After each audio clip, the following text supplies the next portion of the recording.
Good morning, everybody. How are we doing?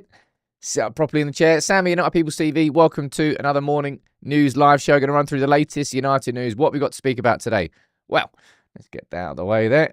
We are going to be speaking about the under-21s playing against Barnsley last night. A goal for Chido Obi, a goal for Jack Fletcher, and some minutes for Diego Leon. We're going to speak about Harry Maguire's new contract. I'm going to start a poll, see whether the conversation may have changed after the Liverpool game. I don't think one match should really change it, but it kind of made me change how I was looking at the potential new Harry Maguire contract. We'll speak about Mazraoui and Martinez's return. The Cunha praise that really is deserved, and that's kind of a bit widespread after the video I did yesterday. And there's some other stories here I can't actually remember what they are. But there's plenty to speak about, as always. And it's been a good week. It's been an enjoyable week. How are you all doing? Let me know. Let me say hello to everyone in the chat, all the mods, all the members, and let's get on with today's show. And as always, please do get involved. Fire in your comments, any questions, and I'll try and engage with as many of you as I possibly can. Carl, good morning to you. Steph, good morning to you.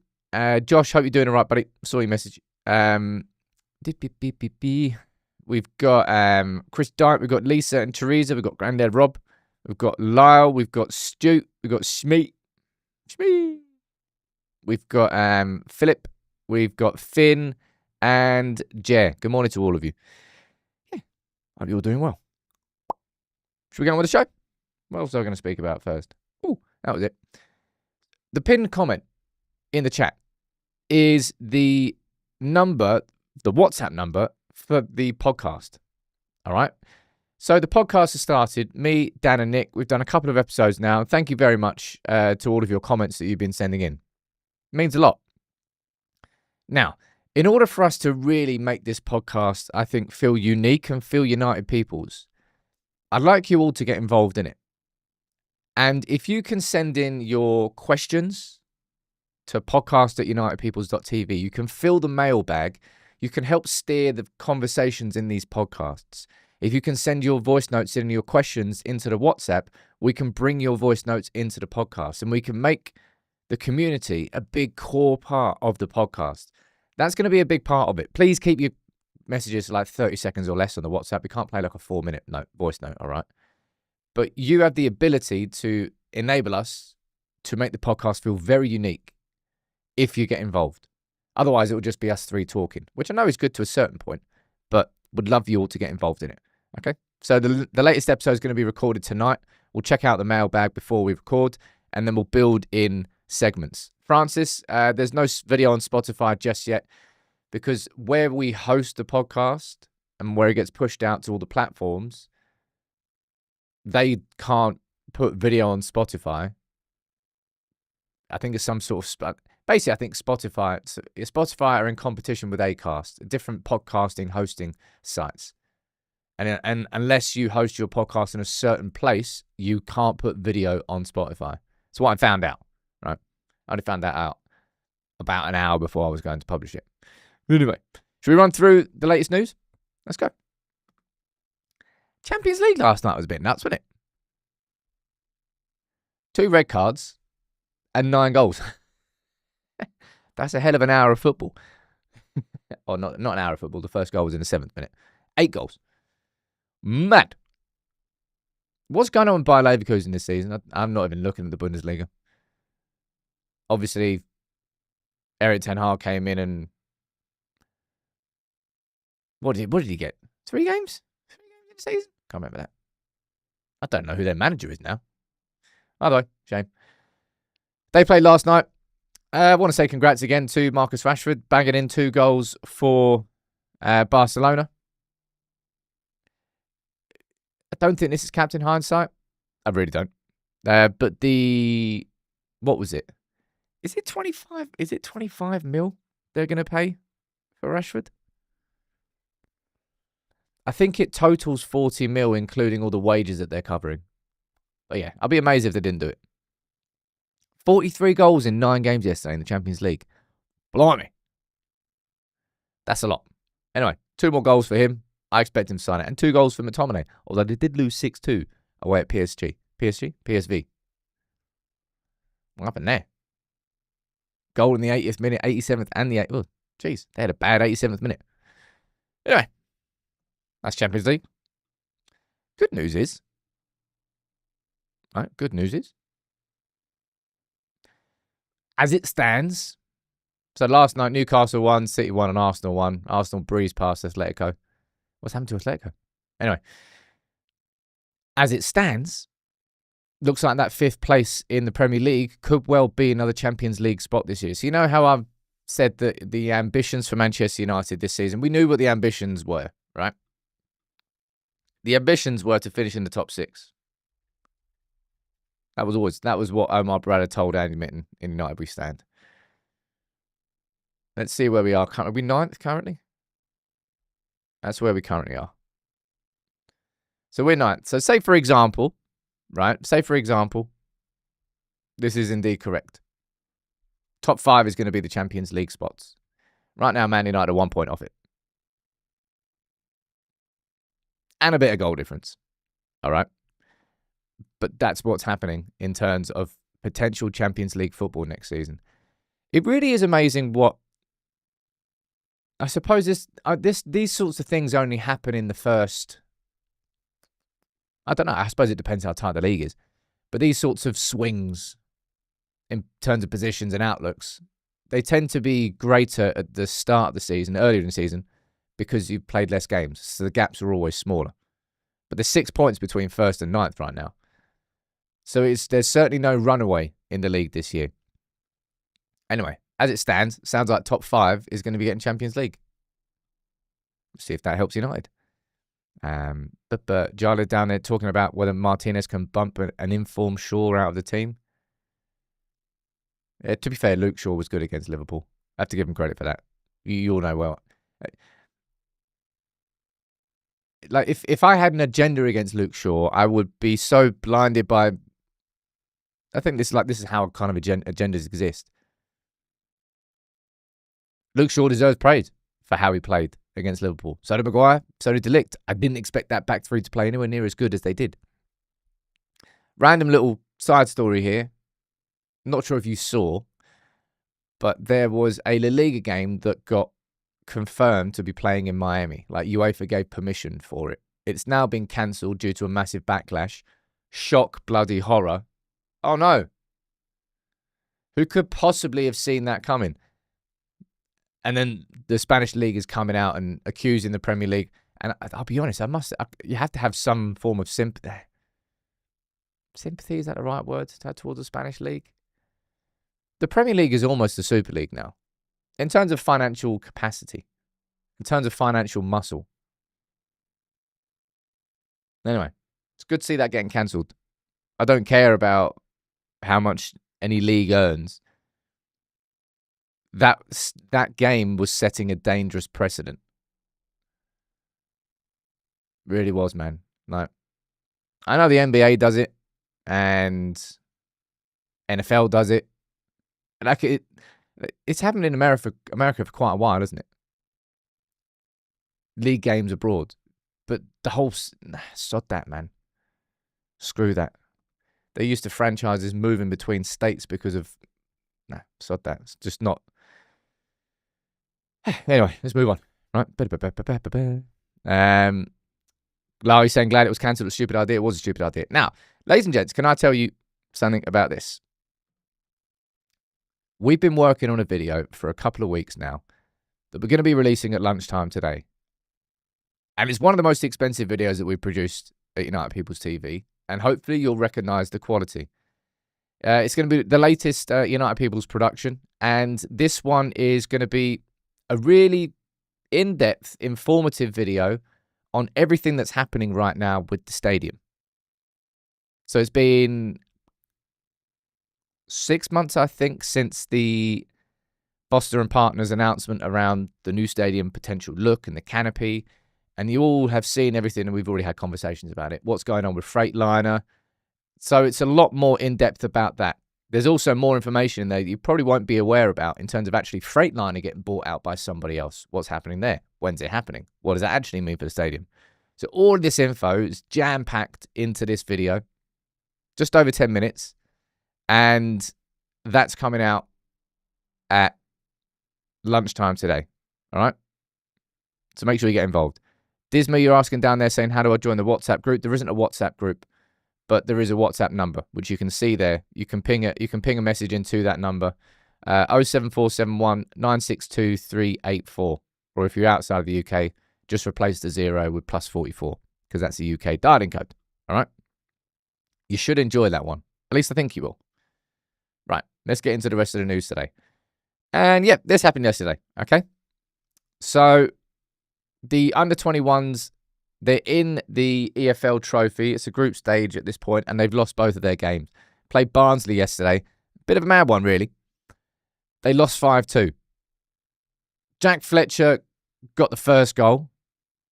Then McGoldrick equalised. Chido Obi put United 2-1 up. Then McGoldrick put Barnsley 2-1 up. Chido Obi equalised. McGoldrick got his hat-trick. Darren Fletcher. Jack Fletcher got sent off. And then they won 5-2. Quite a lot happened in that game yesterday. Cam's, you saying, can someone put the number in the chat? Look at the pinned message in the chat. Everybody look at the pinned message right at the top of the chat. Should be right in your face. Right there is where the number is. And also, actually, I don't think it is in the description, but I'll add it to the description. So a goal for Jack Fletcher yesterday. It's good to see a goal for Chido Obi. Right? Good to see a goal for Chido Obi. A player who's, I'll be honest, he's at the level where he should be at his age. Is he 17 going on 18? I think so. It's just that he got kind of thrust into the spotlight last season because of what was going on with Hoyland. But a good thing, separate to those, Diego Leon got a start.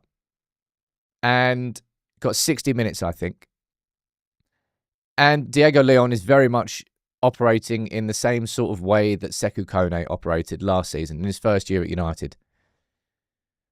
Not too much in the spotlight, just getting on with himself, settling, probably learning English. It's probably one of the biggest things that he's trying to do 2-3 times a week. I imagine I'm just guessing here and speculating, but he'll be having English lessons.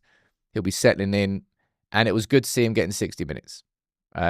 Nowhere near ready for the first team. Got some opportunities on the pre-season tour.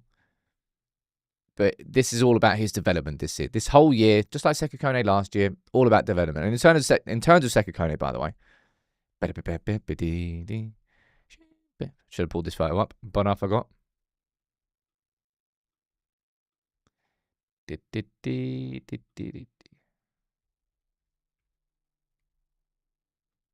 He is still working his way back to fitness, but he's out doing his own personal training right now. I think I sent a photo of him in the gym last week before, don't quite know. For those who don't remember, he had a bad head clash. I think it was against Tamworth. It might even actually have been in the first EFL. Was it in the first EFL Cup game? It might have been. But he got a fractured eye socket.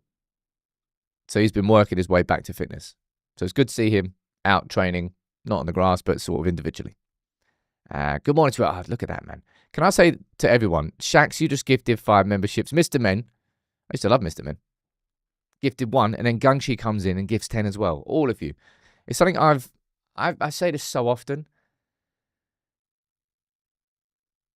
I've wanted to be able to focus so much more on the members and extending what members get on this channel for so long because of how generous everyone always is. And it's something that I have been working on in the background. In the short term, I want to completely refresh the emojis. So I'm working with Jimmy, head of community, on getting all of those redesigned and uploaded so that the chat, you've got new live emojis to use in the chat. What else did I say on top of that? There was some other stuff on top of that as well. I can't remember.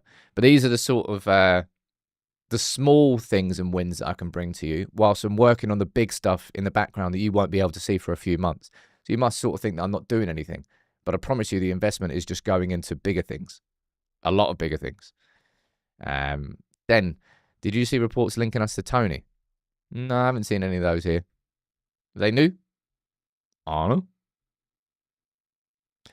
Some more training pics coming out this morning, by the way. I'll bring some of those up here.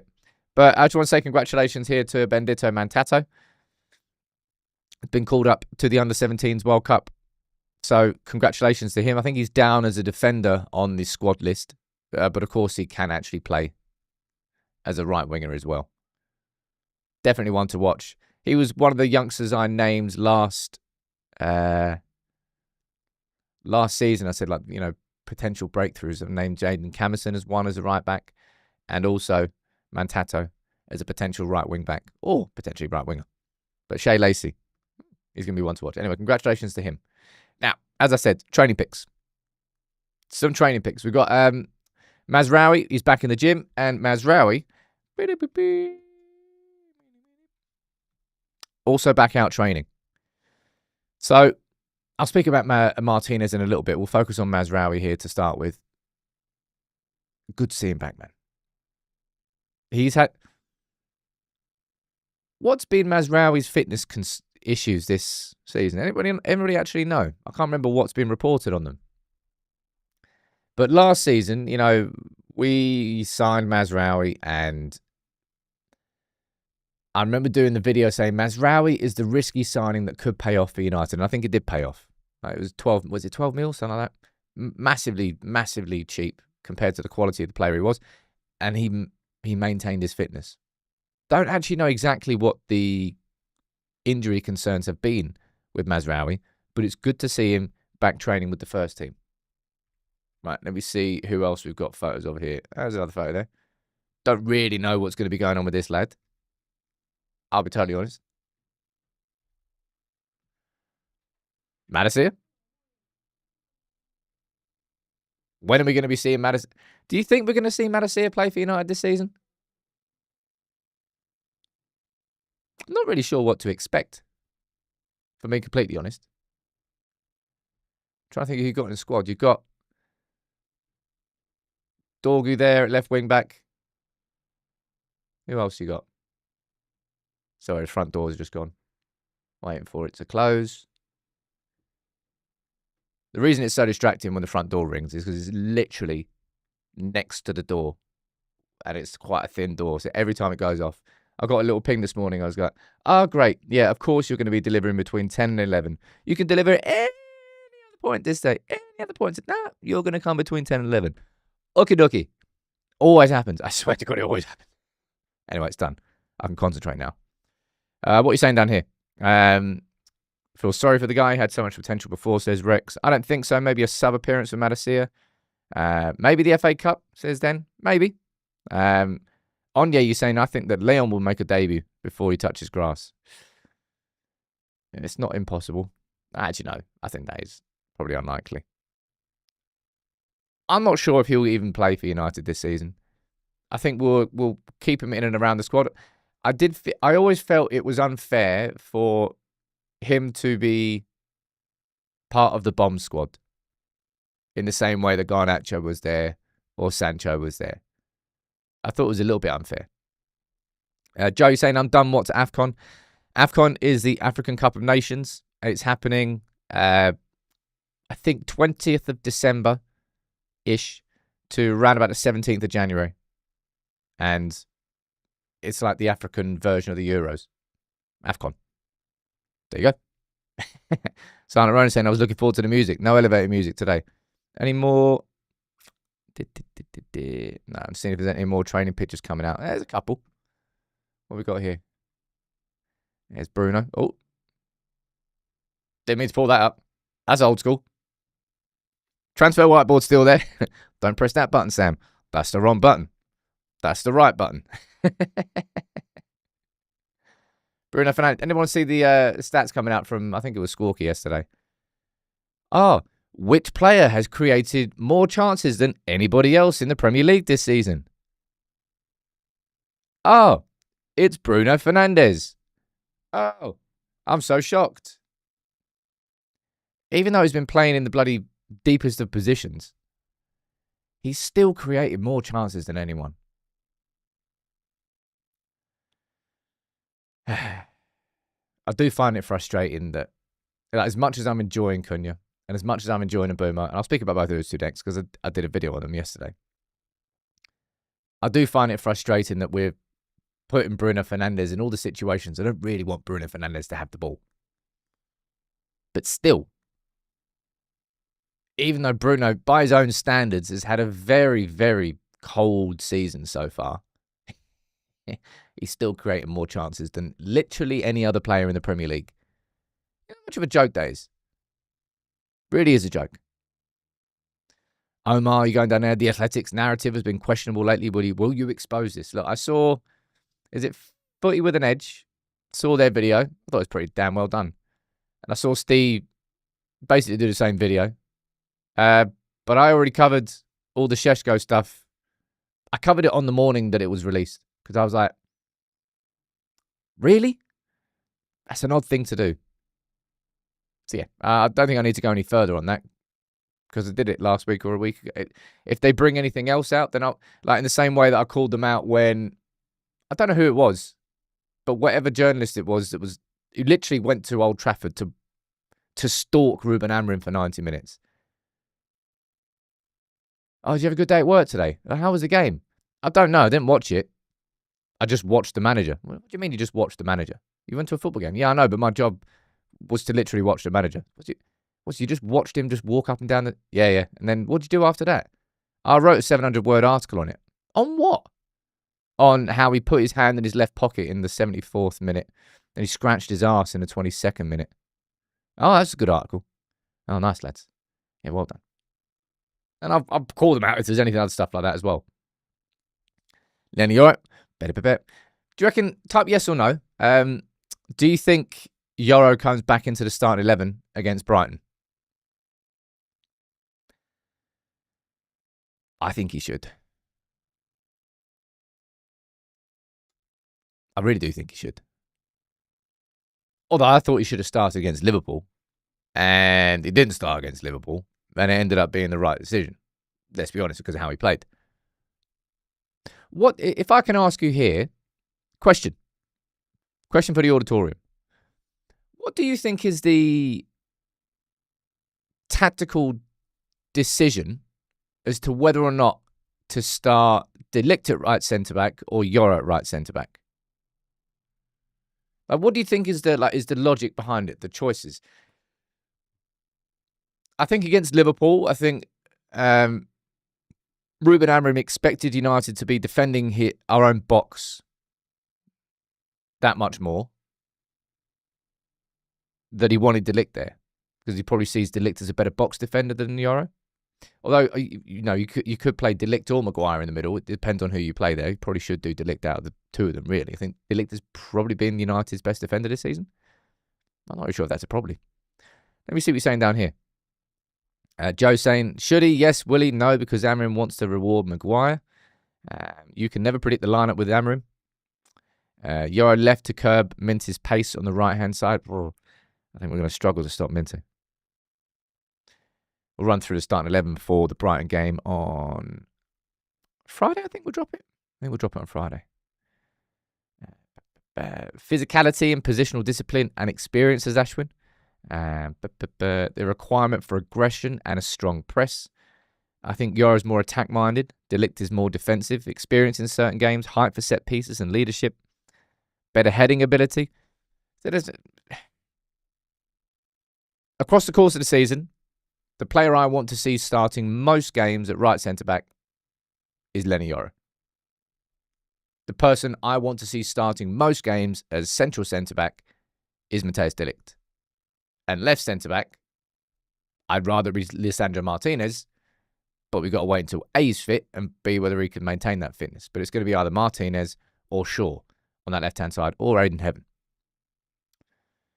Do you think we need an experienced left wing-back? It wouldn't be high on my priority list in terms of the transfers I think we need to make. All focus goes into the midfield to begin with. And then it depends on what happens with the centre-backs. If Maguire's leaving, I think even without Maguire leaving, I think we should be signing a central centre-back. I think so anyway. Speaking of Maguire, segue. Gordon, you're saying it's obvious that Yoro's going to play. Well, if you think about as you mentioned it there, the wide pace that Brighton have, you could have said the same thing about Liverpool though, surely, right?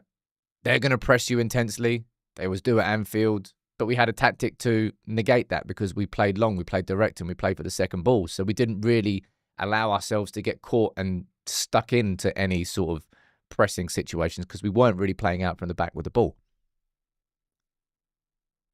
So we'll find out. Anyway, Maguire.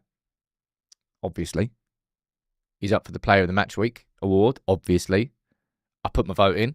I don't know whether these are the most up-to-date percentages. But I imagine Maguire's going to be winning that bad boy.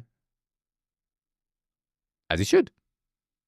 So if you want to vote, can I share this down here? Everyone get involved, right? Put that there.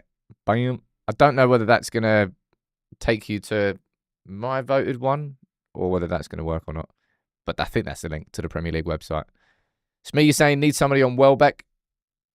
Banged 2 in against Newcastle, didn't he? I remember when we mentioned Welbeck as a potential free signing. Was it last summer or was it the summer before? I think it was last summer. Nah, it was the summer before. I remember some fans got quite angry and quite annoyed. Just thought it would have been good. Anyway, he ended up signing a new contract at Brighton, and he's still banging goals in. I remember being annoyed about when Welbeck left. Random segue here. I remember being annoyed at Welbeck because he went and joined Arsenal. I wasn't annoyed about that. But like there was never like a goodbye message or anything. I remember being pissed off about that. I mean, I got over it. I remember that. Gary saying, surely Mateta's in with a big shout. Yeah, it was a hat-trick he scored against Bournemouth. Who cares? Don't matter. Didn't score the winner at Anfield. Win that vote. Win that vote. Mike saying, could we get Guéhi from Crystal Palace as a free signing and beat Liverpool too? I mean, you talk about market opportunities, right? Bit like last summer, United's first priority was Liam Delap. Not because he was the greatest and best centre-forward option that we could possibly sign, but for a Premier League proven young striker, to have a 30 million release clause was a market opportunity. I mean, now that you're saying that, why wouldn't United go in and challenge Liverpool to sign him? Maybe because they think he's already agreed to deal with him. Maybe they already know stuff inside out, but it's possible. Pete saying, Sam, how do you reply to people, please? Right, Pete, when I'm there looking, so I've got like 3 screens going on. I've got all the news here and I'm reading through all of that. And I've got my camera over here, and I've also got the comments. Whenever I look at the comments, whoever's on screen at that time, I'll read through the comments. So part of it is luck of the draw. Just depends how many comments fire in and when I look at the screen. Sometimes I'll scroll up and down. Sometimes not, but that's how. If they're free, Real Madrid will be sniffing around. Man, they love doing that, don't they? Anyway, Maguire. I want to ask you here. Let's see. I suppose this is probably a little bit of a skewed poll considering what happened against Liverpool. Should Maguire get a new contract?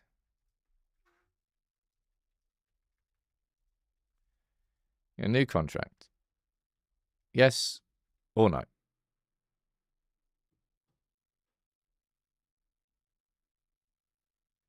We'll leave that there, right? You've got Simon Stone from the BBC saying Maguire would be willing to take a pay cut in order to sign a new contract. You've got the Daily Mail saying a firm decision over Maguire's contract is yet to be made. United are in regular contact with the camp. I did a video last week where I was like, I don't think United should be giving Maguire and Casemiro new contracts. I don't think that's in the long-term thought. I just don't think that's the best long-term idea for the football club. I've explained my stance on this. I was very much looking at it from a footballing perspective. Very much. I think what I've underestimated, I don't even think it's really about the wage cut. I mean, it had to be quite a significant wage cut. I don't think that would be the issue. I suppose it depends on where Maguire would think he'd go next. But I think I've underestimated how respected Harry Maguire is among his players and also with Ruben Amorim. I think that's what I've underestimated. I suppose it's because I'm not really privy to those conversations. I'm not in the dressing room. But seeing what he did against Liverpool at Anfield, I mean, obviously we don't win there because he wouldn't have scored the winner, but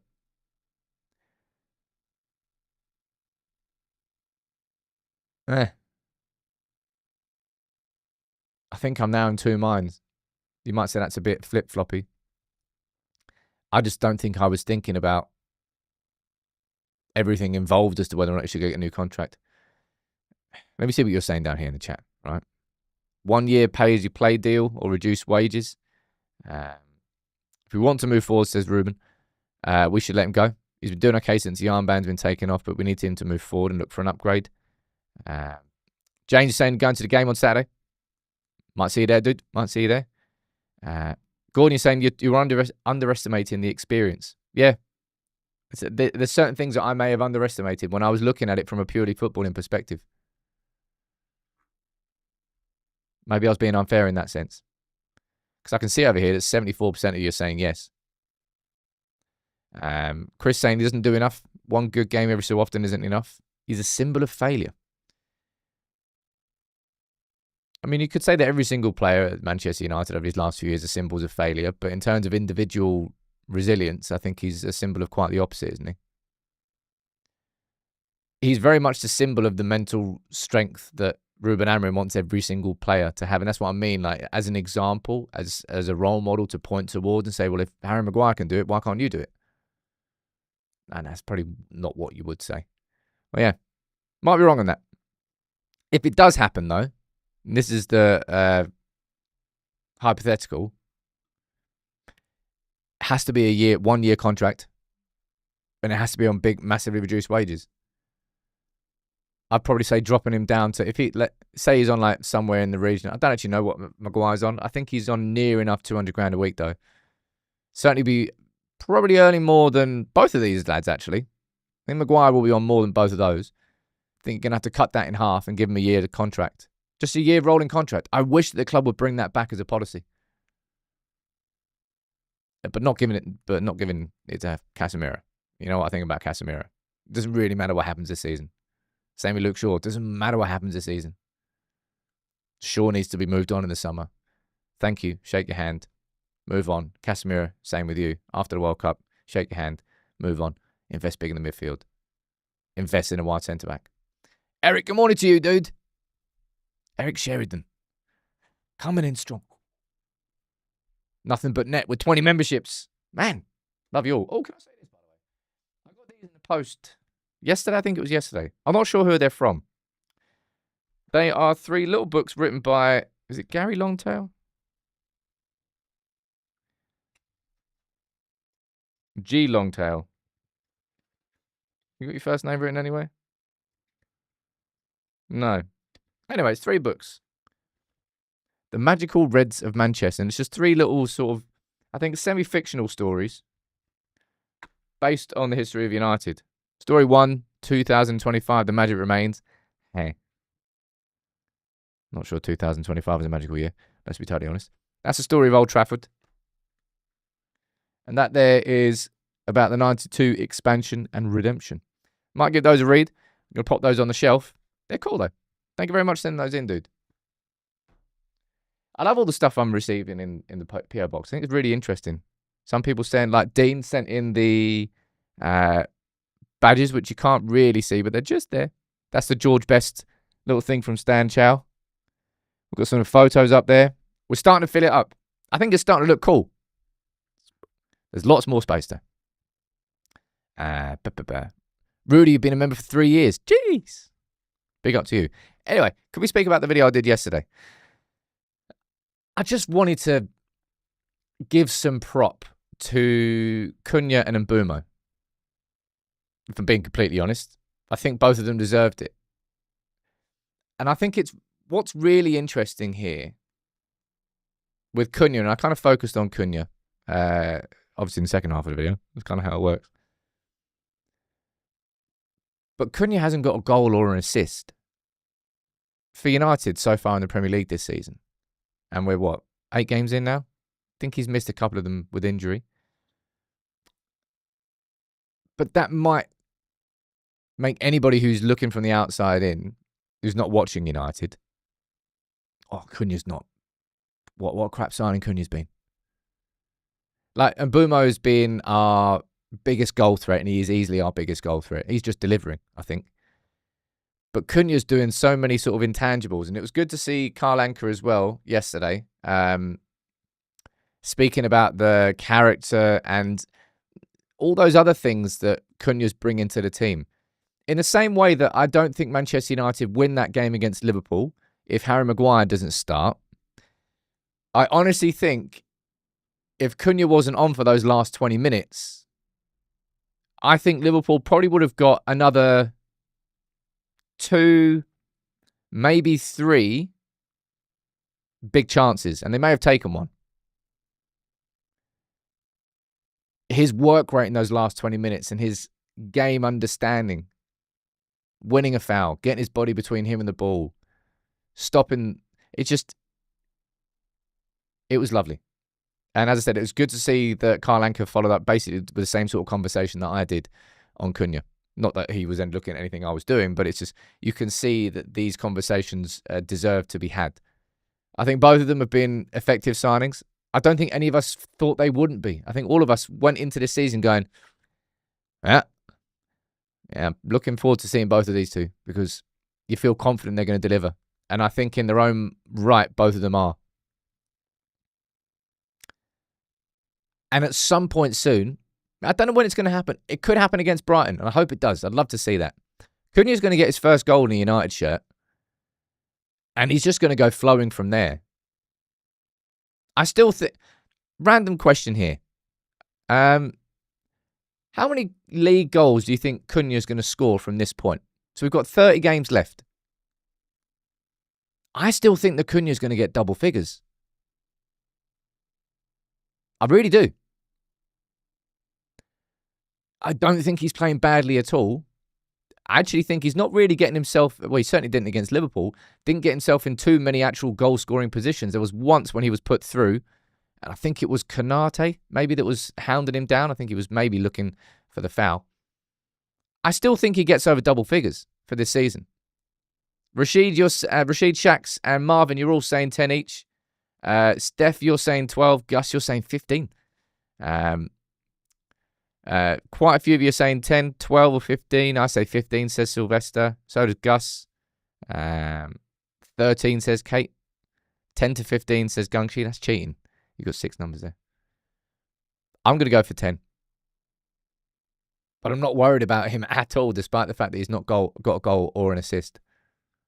It's nice, isn't it? Really is nice.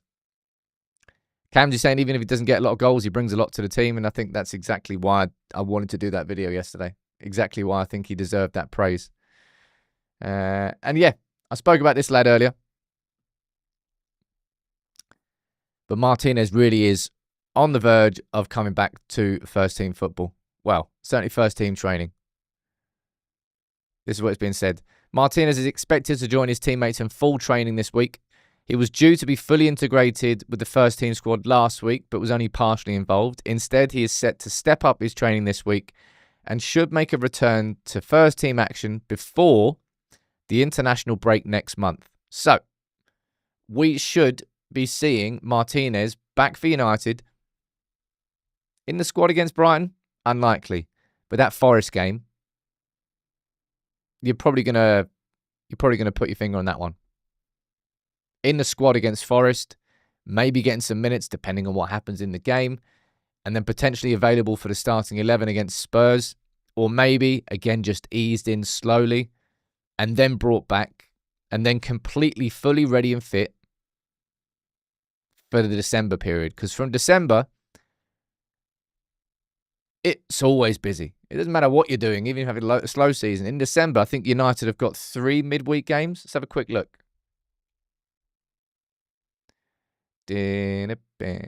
Fixtures, men. No. Don't want 40% off, thank you. So yeah, look, December. Game on a Thursday, game on a Monday. Oh, no. Never mind. I thought there was like a few.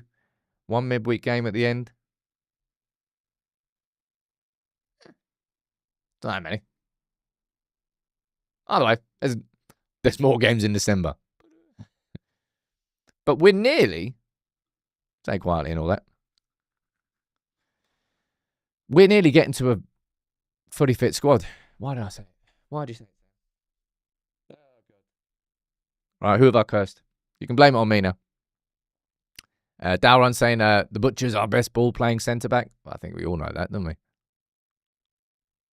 think we all know that. Johnny's saying with AFCON, we'll need everyone available. Mazraoui is the most likely to be missing, considering Morocco are favourites. Ahmad's going to be missing for the Ivory Coast, and Mbeumo for Cameroon. Is there anyone else I'm missing? I can't remember. Anyway, and good point there, saying how nice is it to have viable options. It is. Like in number 10, we're kind of spoiled. You can start Cunha or Mount on the left-hand side. Yeah, nice. I like that. You can start Mbeumo. You can start Bruno there if you want. Okay, I'll take that. Šeško, he's kind of your number one up front. But if you need to, you can play, as we saw against Liverpool, in a different approach. You can play Cunha up there. And you can play Mount on the left. And then maybe play slightly differently. You could put Zirkzee down as an alternative option for Šeško if you wanted to. But he's not really. I don't think I don't think so anyway. Midfield, you don't really have much options. I don't think so anyway. In defence, you do have options. Yeah, I've done it there. It's my fault. If anybody gets injured, you can come blame me.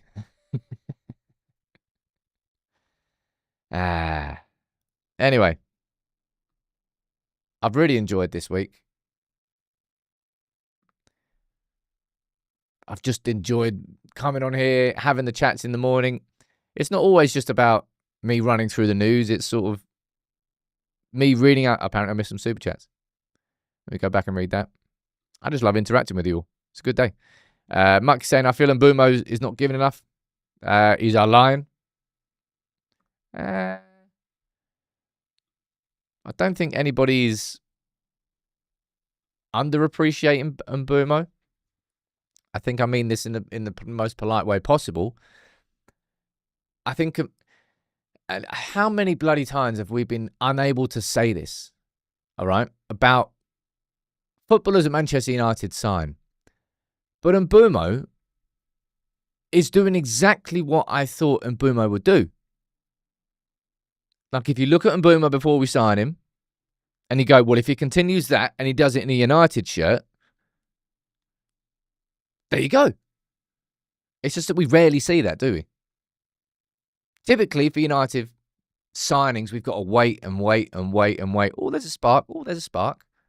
But Mbeumo's kind of straight away just gone, yep, all right. And has progressively been getting better and better. Cunha, I think straight away has shown a lot of all the work he does off the ball and how that can help the team go forward. Šeško's got a couple of goals as well. And Seni looks settled in straight away. I think I might even do a video about that on Thursday, you know. Like, we talk and we talk and we talk about how necessary it is to have hits in the summer because it changes the squad. It changes the trajectory. I wouldn't say, well, the results, of course, change it too. But, yeah, that's what I mean about Mbeumo. Mbeumo's doing exactly what I thought he was capable of. So he's performing and he's doing it in a United shirt where so many others don't. Andrew saying it's been so quiet in the media. I've still yet to see Jamie Carragher's gantry cam. It's a joke, that. Seriously. I don't actually give a toss about it. I just want to point and laugh at him. In the same way that everybody wanted to point and laugh at Neville and point and laugh at United when we've lost. Bloody let us point and laugh. Don't take away our ability to rib rivals and we've had to take so many digs. Let's dig back. Apparently not. Last minute or two of the show. Fire in any questions you want me to answer at the end that you don't think I've spoken about. Any other photos coming out from training? None just yet. Let's have a look. Diogo Dalot, Bayinde, Yoro, Ugarte, Kobe. Don't know whether Kobe's going to start either. Neville saying if the team want to be moving forward in the big picture, we can't be starting Dalot, Shaw, Maguire every week. I don't think we will. And maybe there's certain games and maybe certain moments where they are appropriate, but not really. Not in a lot of situations, I don't think so anyway. Yes, me, you're right. Drop a like in the video if you can on the way out. Is it a coincidence that slot is an anagram of lost? It's a very, very random comment. Where do I think we'll finish?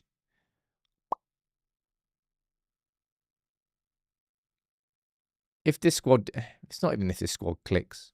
I don't know the right way to describe it. If this squad just starts to genuinely believe in itself, then top 6 really shouldn't be a problem this season.